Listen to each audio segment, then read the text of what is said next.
Hello दोस्तों, आपको हमारे एलाइस के न्यूज चैनल में स्वागत है। न्यूज की तरफ बढ़ते हैं। मशहूर पंजाबी गायक सिद्धू मूसेवाला की हत्या के केस में पंजाब पुलिस ने गैंगस्टर संपत नेहरा से पूछताछ की है। संपत नेहरा गैंगस्टर लॉरेंस का करीबी है। उसने लॉरेंस के साथ मिलकर कई अपराधों को अंजाम दिया। पंजाब पुलिस उसे तिहाड़ जेल से लेकर आई थी। पूछताछ के बाद उसे वापस तिहाड़ जेल भेज दिया गया है। पुलिस को उससे पूछताछ के बाद मूसेवाला की हत्या के मामले में अहम सुराग मिले हैं। 3 दिन बाद भी पुलिस के हाथ खाली। इस बीच मूसेवाला के कातिलों का अभी तक पता नहीं चला है। 3 दिन बाद भी पंजाब पुलिस के पास बताने को कुछ नहीं है। कातिलों की गिरफ्तारी या साजिश का कोई खुलासा नहीं हुआ है। हालांकि जांच अब एंटी गैंगस्टर टास्क फोर्स को सौंप दी गई है। सीएम भगवंत मान ने गैंगस्टर्स के खात्मे के लिए इसे खास तौर पर बनाया है। मूसेवाला हत्याकांड में अब तक पुलिस की कार्यवाही उत्तराखंड से 6 संदिग्ध पकड़े। इनमें ढेपई गांव का मनप्रीत भाव शामिल है। इस पर हत्यारों को गाड़ियां, हथियार और अन्य सपोर्ट मुहैया करवाने का शक है। पुलिस ने औपचारिक गिरफ्तारी डालकर 5 दिन का रिमांड लिया है। नकोदर से एक युवक को पकड़ा गया। इस पर शक है कि उसने गैंगस्टर्स को सिम मुहैया कराया। बठिंडा के गांव भागी बांदर से एक युवक को पकड़ा। यह जेल में बंद गैंगस्टर मनप्रीत मन्ना का करीबी है। मन्ना की कोरोला कार इसी व्यक्ति ने हथियारों तक पहुंचाई थी। जेल से लॉरेंस गैंग के करीबी गैंगस्टर मनप्रीत मन्ना को रिमांड पर लिया है। उसकी कोरोला कार मूसेवाला की हत्या में इस्तेमाल हुई। जेल से गैंगस्टर सराज मिंटू को रिमांड पर लिया गया है। वह गैंगस्टर जगू भगवानपुरिया का करीबी है। उस पर इस साजिश में शामिल होने का शक है। जम्मू कश्मीर में आम लोगों पर आतंकी हमले रुकने का नाम नहीं ले रहे हैं। गुरुवार को बडगाम में ईंट भट्टे में काम करने वाले प्रवासी मजदूरों पर हमला हुआ, जिसमें एक मजदूर की मौत हो गई, जबकि एक मजदूर बुरी तरह से घायल है। घायल मजदूर का इलाज श्रीनगर के एसएमएस अस्पताल में जारी है। आतंकियों ने मजदूरों पर अटैक बडगाम के मगरेपोरा चड्डूरा इलाके में किया। हमले में जान गंवाने वाले मजदूर का नाम दिलखुश बताया जा रहा है। वह बिहार का रहने वाला था। वहीं दूसरे मजदूर का नाम राजन है। वे पंजाब का रहने वाला है। बता दें कि पिछले कुछ दिनों से कश्मीर में गैर कश्मीरी या हिंदू नागरिकों को चुन चुन कर मारा जा रहा है। पिछले महीने ऐसी 3 घटनाएं हुई, जिनसे वहां रह रहे अल्पसंख्यक चिंतित हो गए हैं। 2 जून आतंकियों ने कुलगाम में एक बैंक मैनेजर पर फायरिंग की। इस हमले में बैंक मैनेजर विजय कुमार की मौत हो गई। वह हनुमानगढ़ राजस्थान के रहने वाले थे। विजय कुमार कुलगाम के मोहनपोरा में देहाती बैंक में तैनात थे। आतंकियों ने उस पर फायरिंग कर दी। इसके बाद उनकी मौत हो गई। सुरक्षा बलों ने इलाके को घेर कर सर्च ऑपरेशन शुरू कर दिया है। विजय कुमार के पिता ने बताया कि वे ट्रांसफर के लिए बैंक डाकघर की तैयारी कर रहे थे, ताकि उसमें पास होकर ब्रांच मैनेजर बन सकें। लेकिन भगवान की खुद और ही मंजूर था। 31 मई को कुलगाम में आतंकियों ने महिला टीचर रजनी बाला की गोली मारकर हत्या कर दी थी। वह सांबा की रहने वाली थी। उनकी हत्या कुलगाम के गोपालपुरा में की गई थी। रजनी गोपालपुरा हाई स्कूल में टीचर थीं। फायरिंग के बाद उन्हें अस्पताल ले जाया गया था। इलाज के दौरान उनकी मौत हुई थी। 12 मई को जम्मू कश्मीर के बडगाम में आतंकियों ने राजस्व विभाग के एक अधिकारी को गोली मारी। तहसील ऑफिस में घुसकर आतंकियों ने राहुल भट्ट नाम के अधिकारी को निशाना बनाया। राहुल की अस्पताल में इलाज के दौरान मौत हो गई। कश्मीरी पंडित राहुल लंबे समय से राजस्व विभाग में काम कर रहे थे। कल होगी हाई लेवल मीटिंग। बता दें कि गृह मंत्री अमित शाह कल उपराज्यपाल मनोज सिन्हा के साथ हाई लेवल मीटिंग करने वाले हैं। दोपहर के समय होने वाली इस बैठक में भी एनएसएफ डोभाल मौजूद रहेंगे। इसके अलावा मीटिंग में जम्मू कश्मीर के director general of police Dilbag Singh, केंद्रीय गृह सचिव अजय कला, केंद्रीय रिजर्व पुलिस बल के महानिदेशक कुलदीप सिंह और सीमा सुरक्षा बल के प्रमुख पंकज सिंह भी मौजूद रहेंगे। बिहार सरकार के मंत्री और बीजेपी नेता नीरज कुमार सिंह बबलू ने कहा है कि जाति आधारित जनगणना में बिहार में अवैध रूप से रहने वाले रोहिंग्या और बांग्लादेशी मुसलमानों की भी गणना होनी चाहिए।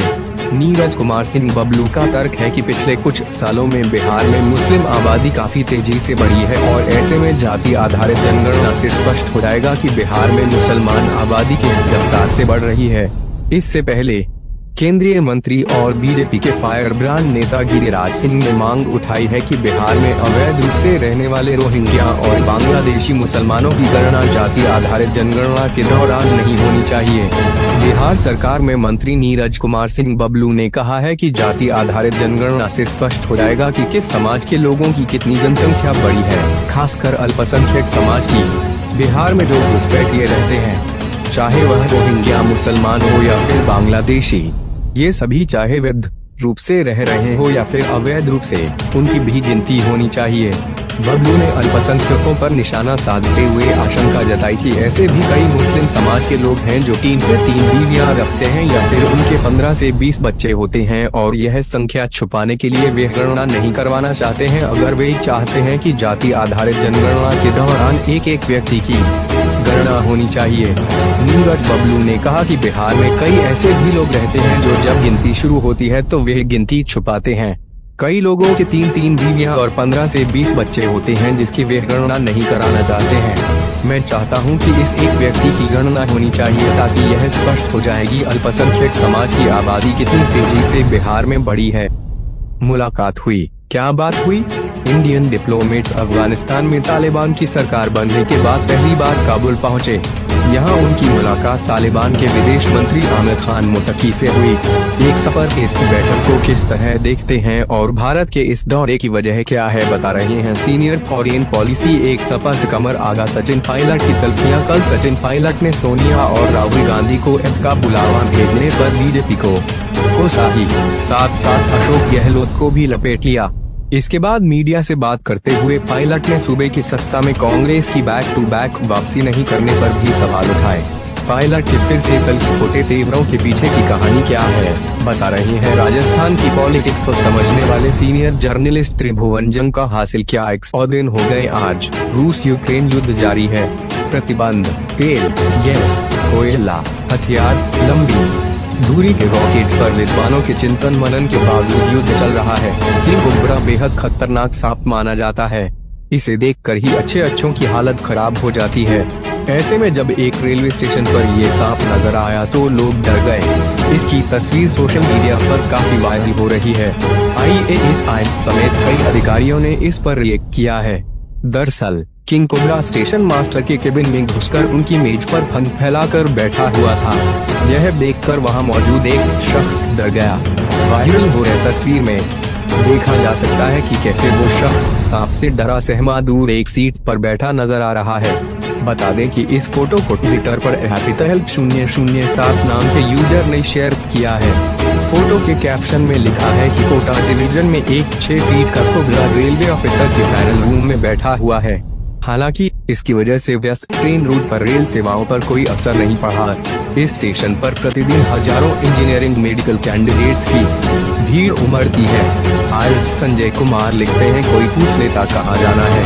वहीं आयुक्त रहमान शेख लिखते हैं, डरे नहीं, ये तो बस सरप्राइज विजिट पर आया था। इस ट्वीट पर अधिकांश यूजर्स ने मजाकिया अंदाज में रिएक्ट किया है। देश की महिलाओं को सशक्त बनाने के लिए केंद्र सरकार सेंट्रल गवर्नमेंट कई तरह की योजनाएं स्कीम्स चला रही है।